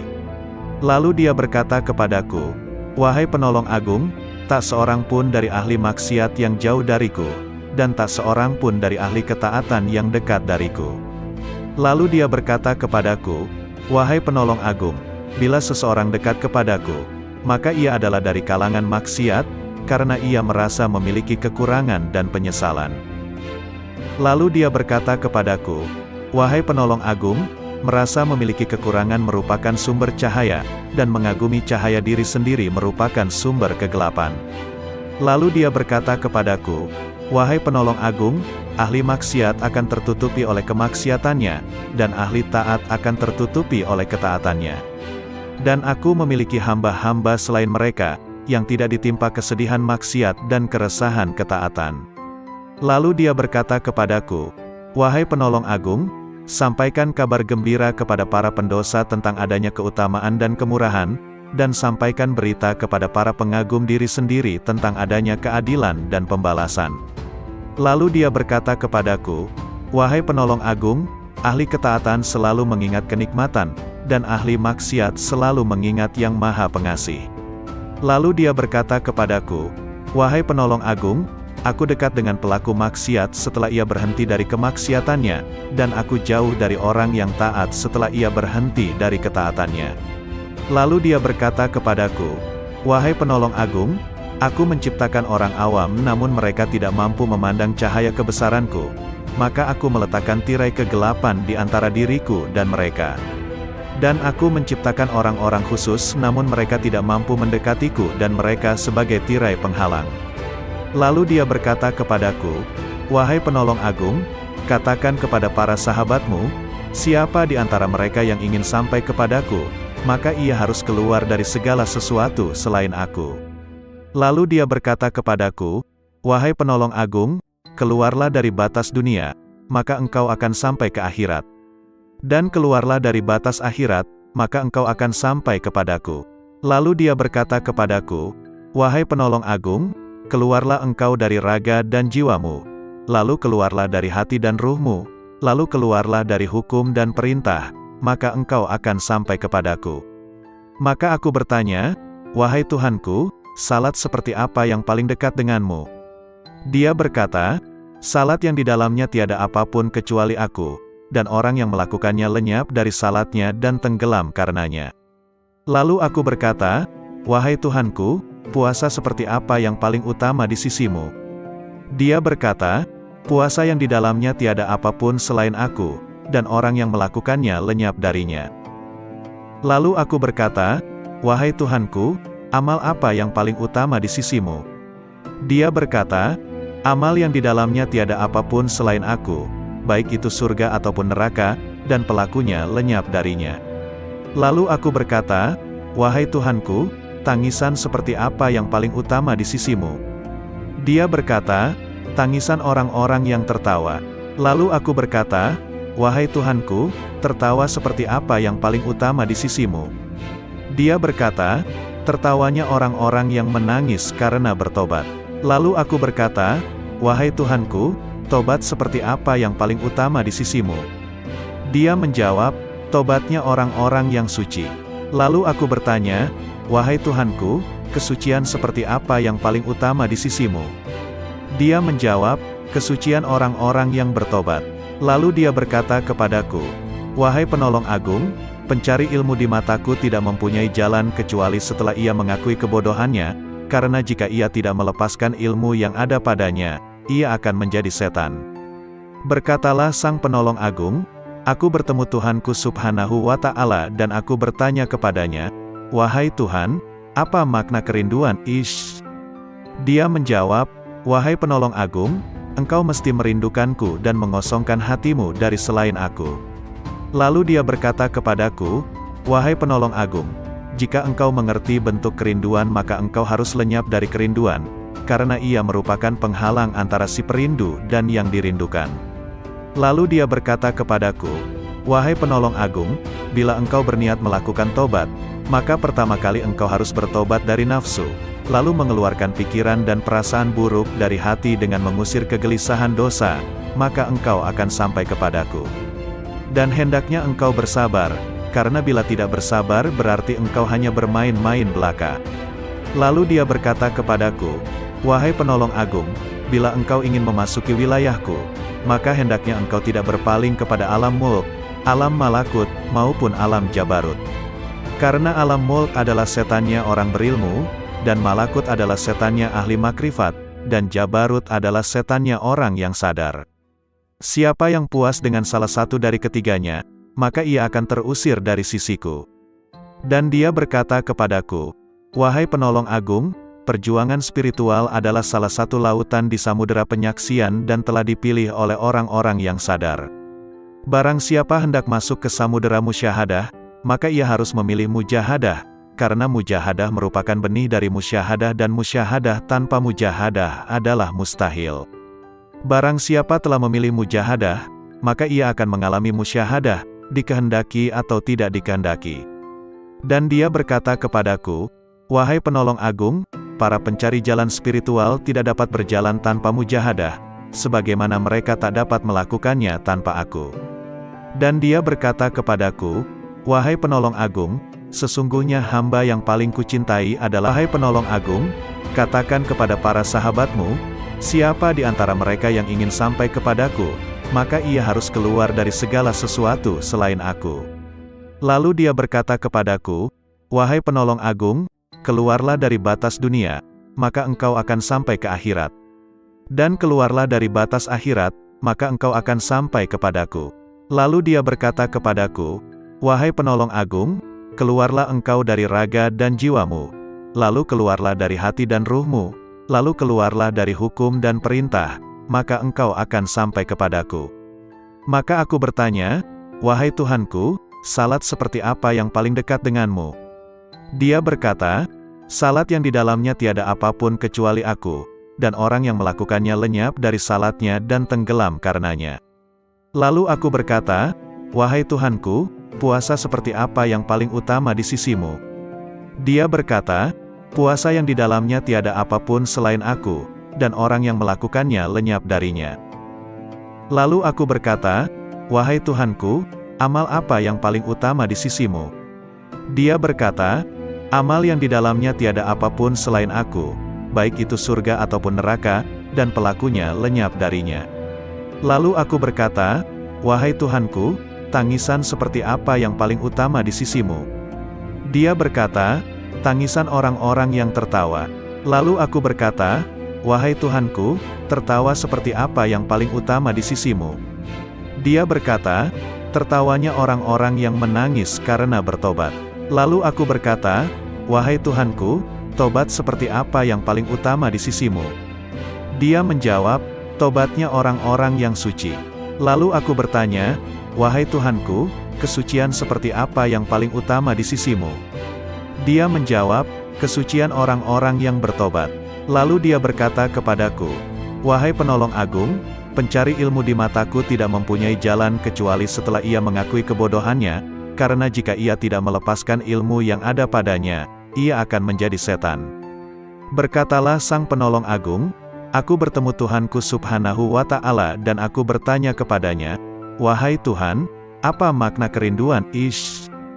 Dia menjawab, "Wahai penolong agung, engkau mesti merindukanku dan mengosongkan hatimu dari selain aku." Lalu dia berkata kepadaku, "Wahai penolong agung, jika engkau mengerti bentuk kerinduan maka engkau harus lenyap dari kerinduan, karena ia merupakan penghalang antara si perindu dan yang dirindukan." Lalu dia berkata kepadaku, "Wahai penolong agung, bila engkau berniat melakukan tobat, maka pertama kali engkau harus bertobat dari nafsu, lalu mengeluarkan pikiran dan perasaan buruk dari hati dengan mengusir kegelisahan dosa, maka engkau akan sampai kepadaku. Dan hendaknya engkau bersabar, karena bila tidak bersabar berarti engkau hanya bermain-main belaka." Lalu dia berkata kepadaku, "Wahai penolong agung, bila engkau ingin memasuki wilayahku, maka hendaknya engkau tidak berpaling kepada alam mulk, alam malakut, maupun alam jabarut. Karena alam mulk adalah setannya orang berilmu, dan malakut adalah setannya ahli makrifat, dan jabarut adalah setannya orang yang sadar. Siapa yang puas dengan salah satu dari ketiganya, maka ia akan terusir dari sisiku." Dan dia berkata kepadaku, "Wahai penolong agung, perjuangan spiritual adalah salah satu lautan di samudera penyaksian dan telah dipilih oleh orang-orang yang sadar. Barang siapa hendak masuk ke samudera musyahadah, maka ia harus memilih mujahadah, karena mujahadah merupakan benih dari musyahadah dan musyahadah tanpa mujahadah adalah mustahil. Barang siapa telah memilih mujahadah, maka ia akan mengalami musyahadah, dikehendaki atau tidak dikehendaki." Dan dia berkata kepadaku, "Wahai penolong agung, para pencari jalan spiritual tidak dapat berjalan tanpa mujahadah, sebagaimana mereka tak dapat melakukannya tanpa aku." Dan dia berkata kepadaku, "Wahai penolong agung, sesungguhnya hamba yang paling kucintai adalah hamba yang mempunyai ayah dan anak tetapi hatinya kosong dari keduanya. Jika ayahnya meninggal, ia tidak sedih karenanya, dan jika anaknya pun meninggal, ia pun tidak gundah karenanya. Jika seorang hamba telah mencapai tingkat seperti ini, maka di sisiku tanpa ayah dan tanpa anak, dan tak ada bandingan baginya.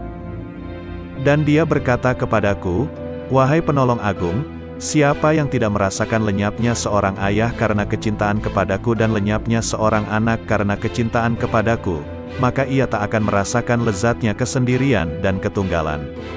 Dia juga berkata kepadaku, wahai penolong agung, bila engkau ingin memandangku di setiap tempat, maka engkau harus memilih hati resah yang kosong dari selain aku. Lalu aku bertanya, Tuhanku, apa ilmunya ilmu itu? Dia menjawab, ilmunya ilmu adalah ketidaktahuan akan ilmu. Dan dia berkata kepadaku, wahai penolong agung, berbahagialah seorang hamba yang hatinya condong kepada mujahadah, dan celakalah bagi hamba yang hatinya condong kepada syahwat. Lalu aku bertanya kepada Tuhanku Subhanahu wa Ta'ala tentang Miraj.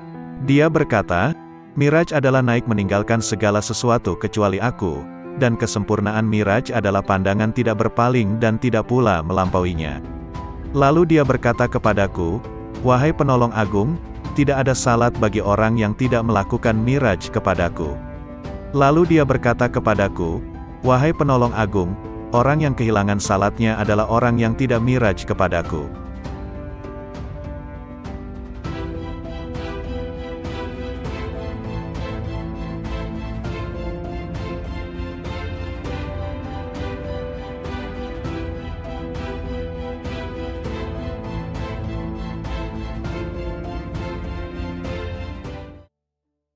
Assalamualaikum warahmatullahi wabarakatuh. Salawat dan salam kita haturkan kepada junjungan kita Nabi besar Muhammad sallallahu alaihi wasallam.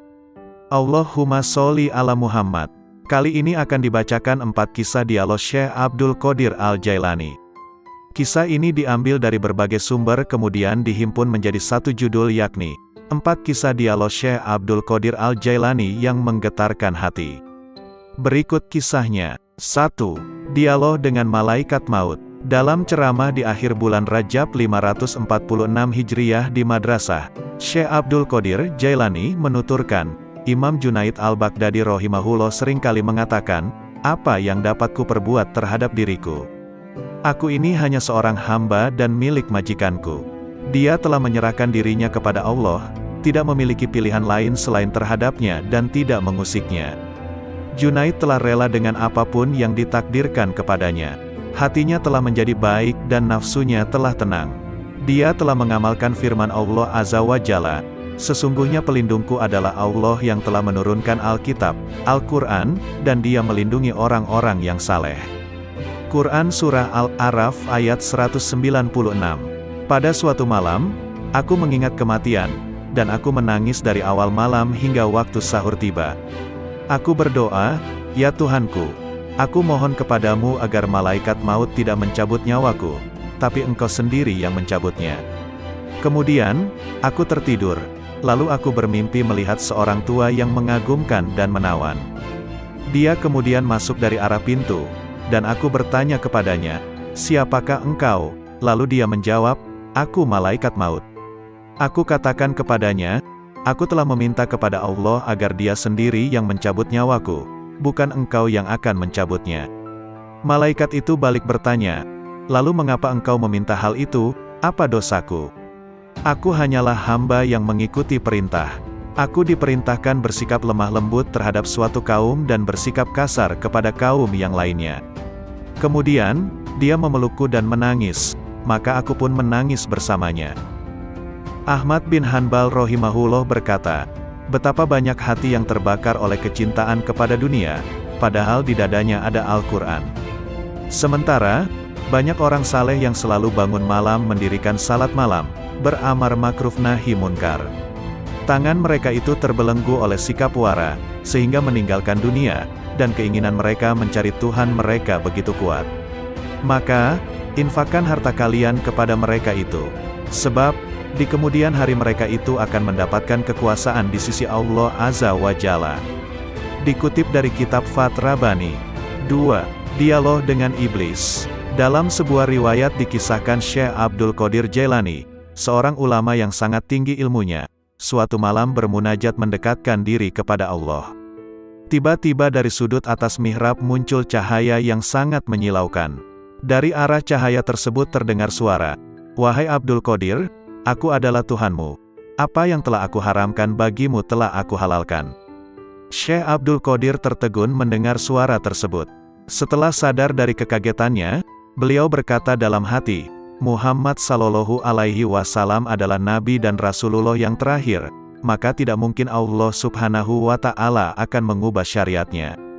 Kemudian Abdul Qadir yakin bahwa cahaya yang datang itu bukan suara Tuhan melainkan iblis. Lalu beliau mengucapkan ta'awuz, auzubillahi minasyaitonirrajim.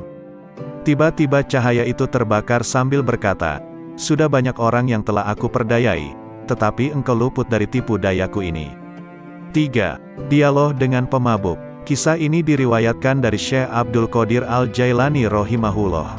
Pada suatu saat, ketika Syekh Abdul Qadir bersama-sama santri-santrinya sedang berjalan melewati sebuah gang di kota Baghdad lama, tiba-tiba mereka bertemu dengan seorang pemabuk yang sedang terbaring di selokan di pinggir jalan. Pakaiannya kotor dan kumuh. Tanpa terduga, pemabuk itu menghentikan langkah rombongan Syekh Abdul Qadir Al-Jailani dan santri-santrinya. Ia memanggil-manggil Syekh Abdul Qadir Al-Jailani seraya berkata, "Wahai Abdul Qadir, Allah itu Maha Kuasa atau tidak?"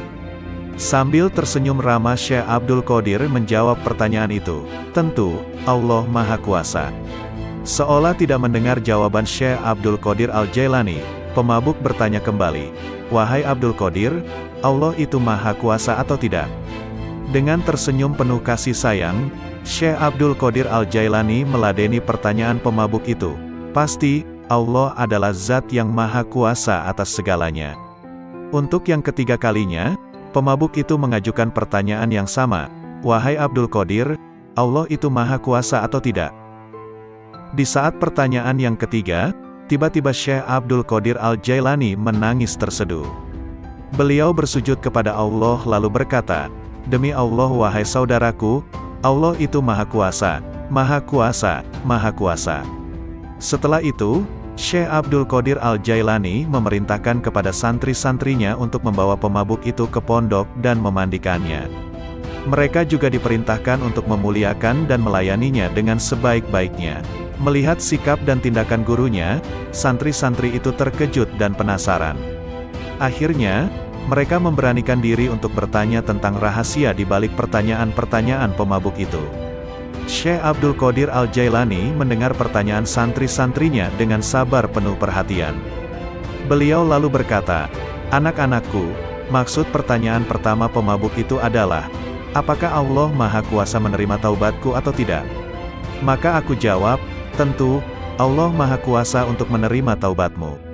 Sedangkan, maksud pertanyaan yang kedua adalah, apakah Allah Maha Kuasa menjadikanku berada pada kedudukanmu? Maka aku menjawab, tentu, Allah Maha Kuasa untuk itu. Dan pada pertanyaan yang ketiga maksudnya, apakah Allah Maha Kuasa menjadikanmu berada pada kedudukanku? Pertanyaan ketiga inilah yang menyebabkanku menangis karena takut kepada Allah. Lalu aku jawab dengan hati tergetar, tentu, Allah Maha Kuasa, Maha Kuasa, Maha Kuasa. Pertanyaan itu pula yang mendorongku untuk bersujud dan berdoa kepada Allah agar tidak menjadikanku merasa aman terhadap rencana Allah. Semoga Allah memelihara kesehatanku dan menutupi aibku. 4. Dialog batiniyah dengan Allah. Dengan nama Allah yang Maha Pengasih lagi Maha Penyayang. Allah Subhanahu wa Ta'ala berkata, "Wahai penolong agung." Aku menjawab, "Aku mendengar panggilanmu, wahai Tuhannya si penolong." Dia berkata, "Setiap tahapan antara alam Na'asut dan alam Malakut adalah syariat, setiap tahapan antara alam Malakut dan Jabarut adalah tarekat, dan setiap tahapan antara alam Jabarut dan alam Lahut adalah hakikat." Lalu dia berkata kepadaku, "Wahai penolong agung, aku tidak pernah mewujudkan diriku dalam sesuatu sebagaimana perwujudanku dalam diri manusia." Lalu aku bertanya, "Wahai Tuhanku, apakah engkau memiliki tempat?" Maka dia berkata kepadaku, "Wahai penolong agung, akulah pencipta tempat, dan aku tidak memiliki tempat." Lalu aku bertanya, "Wahai Tuhanku, apakah engkau makan dan minum?" Maka dia berkata kepadaku, "Wahai penolong agung, makanan dan minuman kaum fakir adalah makanan dan minumanku." Lalu aku berkata, "Wahai Tuhanku, dari apa engkau ciptakan malaikat?" Dia berkata kepadaku, "Aku ciptakan malaikat dari cahaya manusia, dan aku ciptakan manusia dari cahayaku." Lalu dia berkata kepadaku, "Wahai penolong agung, aku jadikan manusia sebagai kendaraanku, dan aku jadikan seluruh isi alam sebagai kendaraan baginya." Lalu dia berkata kepadaku, "Wahai penolong agung, betapa indahnya aku sebagai pencari. Betapa indahnya manusia sebagai yang dicari. Betapa indahnya manusia sebagai pengendara, dan betapa indahnya alam sebagai kendaraan baginya." Lalu dia berkata kepadaku, "Wahai penolong agung, manusia adalah rahasiaku dan aku adalah rahasianya. Jika manusia menyadari kedudukannya di sisiku, maka ia akan berucap pada setiap hembusan nafasnya, 'Milik siapakah kekuasaan pada hari ini?' Lalu dia berkata kepadaku, 'Wahai penolong agung, tidaklah manusia makan sesuatu, atau minum sesuatu, dan tidaklah ia berdiri atau duduk, berbicara atau diam. Tidak pula ia melakukan suatu perbuatan, menuju sesuatu atau menjauhi sesuatu, kecuali aku ada di situ, bersemayam dalam dirinya dan menggerakkannya.' Lalu dia berkata kepadaku, 'Wahai penolong agung, tubuh manusia, jiwanya, hatinya, ruhnya, pendengarannya, penglihatannya, tangannya, kakinya, dan lidahnya, semua itu aku persembahkan kepadanya oleh diriku, untuk diriku. Dia tak lain adalah aku, dan aku bukanlah selain dia.' Lalu dia berkata kepadaku, 'Wahai penolong agung, jika engkau melihat seseorang terbakar oleh api kefakiran dan hancur karena banyaknya kebutuhan, maka dekatilah ia, karena tidak ada penghalang antara diriku dan dirinya.' Lalu dia berkata kepadaku, 'Wahai penolong agung, janganlah engkau makan sesuatu atau minum sesuatu dan janganlah engkau tidur, kecuali dengan kehadiran hati yang sadar dan mata yang awas.'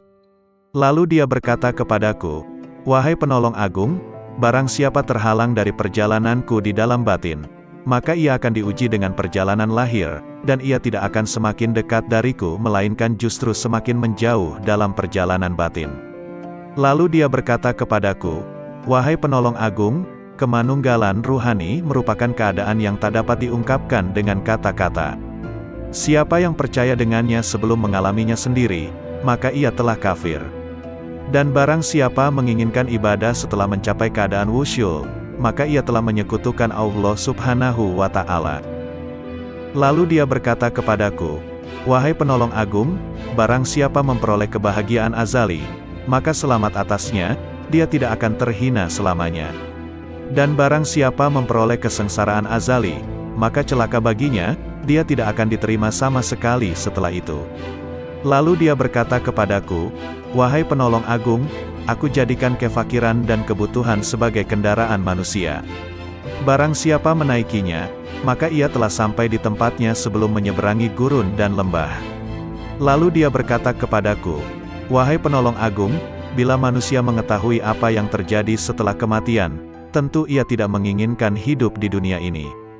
Dan ia akan berkata di setiap saat dan kesempatan, Tuhan, matikan aku.' Lalu dia berkata kepadaku, 'Wahai penolong agung, semua makhluk pada hari kiamat akan dihadapkan kepadaku dalam keadaan tuli, bisu dan buta, lalu merasa rugi dan menangis. Demikian pula di dalam kubur.' Lalu dia berkata kepadaku, 'Wahai penolong agung, cinta merupakan tirai yang membatasi antara sang pencinta dan yang dicintai. Bila sang pencinta telah padam dari cintanya, berarti ia telah sampai kepada sang kekasih.' Lalu dia berkata kepadaku, 'Wahai penolong agung, aku melihat ruh-ruh menunggu di dalam jasad-jasad mereka setelah ucapannya, bukankah aku ini Tuhanmu, sampai hari kiamat?' Lalu sang penolong berkata, 'Aku melihat Tuhan yang Maha Agung dan dia berkata kepadaku, Wahai penolong agung, barang siapa bertanya kepadaku tentang melihat setelah mengetahui, berarti ia terhalang dari pengetahuan tentang melihat. Barang siapa mengira bahwa melihat tidak sama dengan mengetahui, maka berarti ia telah terperdaya oleh melihat Allah Subhanahu wa Ta'ala.' Lalu dia berkata kepadaku, 'Wahai penolong agung, orang fakir dalam pandanganku bukanlah orang yang tidak memiliki apa-apa, melainkan orang fakir adalah ia yang memegang kendali atas segala sesuatu. Bila ia berkata kepada sesuatu, jadilah, maka terjadilah ia. Lalu dia berkata kepadaku, tak ada persahabatan dan kenikmatan di dalam surga setelah kemunculanku di sana, dan tak ada kesendirian dan kebakaran di dalam neraka setelah sapaanku kepada para penghuninya. Lalu dia berkata kepadaku, wahai penolong agung, aku yang paling mulia di antara semua yang mulia, dan aku yang paling penyayang di antara semua penyayang. Lalu dia berkata kepadaku, wahai penolong agung, tidurlah di sisiku tidak seperti tidurnya orang-orang awam, Al-Jailani dan santri-santrinya. Ia memanggil-manggil Syekh Abdul Qadir Al-Jailani seraya berkata, wahai Abdul Qadir, Allah itu maha kuasa atau tidak? Sambil tersenyum ramah Syekh Abdul Qadir menjawab pertanyaan itu, tentu, Allah maha kuasa. Seolah tidak mendengar jawaban Syekh Abdul Qadir Al-Jailani, pemabuk bertanya kembali, wahai Abdul Qadir, Allah itu maha kuasa